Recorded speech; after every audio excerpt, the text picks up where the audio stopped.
The Case of the Portsmouth Doctor, a Sherlock Holmes, Dr. Watson and Irene Adler mystery.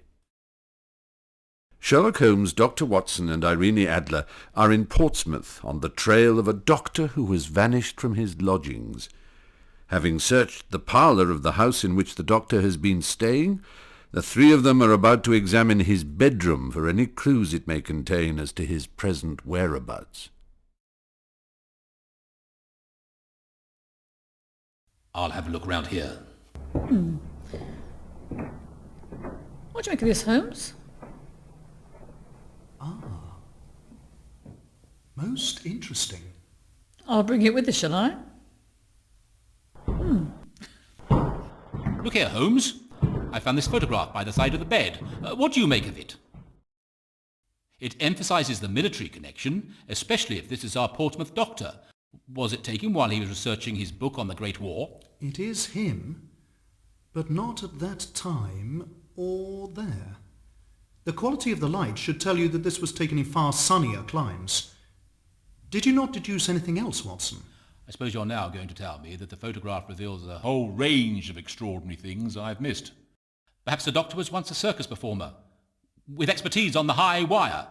Maybe he wore size 19 boots and liked to smoke an opium pipe.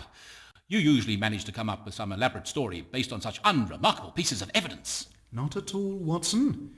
If you say there is nothing else that this photograph can tell us, then I'm content to take your word for it. I just thought you might have mentioned that our Portsmouth doctor was not in fact a soldier at all, although you sincerely wished he was. You might also have noted that his reason for being on the battlefield was not to fight, but that he spent most of his time in that conflict writing about the war and taking notes. But how could you possibly know these things simply by looking at a photograph? Oh, Watson, if you look closely, it is clear that he was not a young man when it was taken. This makes it highly unlikely that he would have been permitted to enlist as a soldier. This might lead you to question what he is doing on the battlefield trenches in uniform. And if you looked around the room, Dr. Watson, you'll notice this book called The Great Boer War. This was also written by our Portsmouth doctor, which means he was a reporter or historian of that particular conflict, just as he was of the Great War years later. Very good, Miss Adler. Though I suspect our doctor's presence in South Africa was not initially to do with writing this history. That particular military campaign suffered from a lack of medical staff and supplies, which makes it likely that, finding himself too old to enlist as a soldier, he offered his medical skills as a volunteer.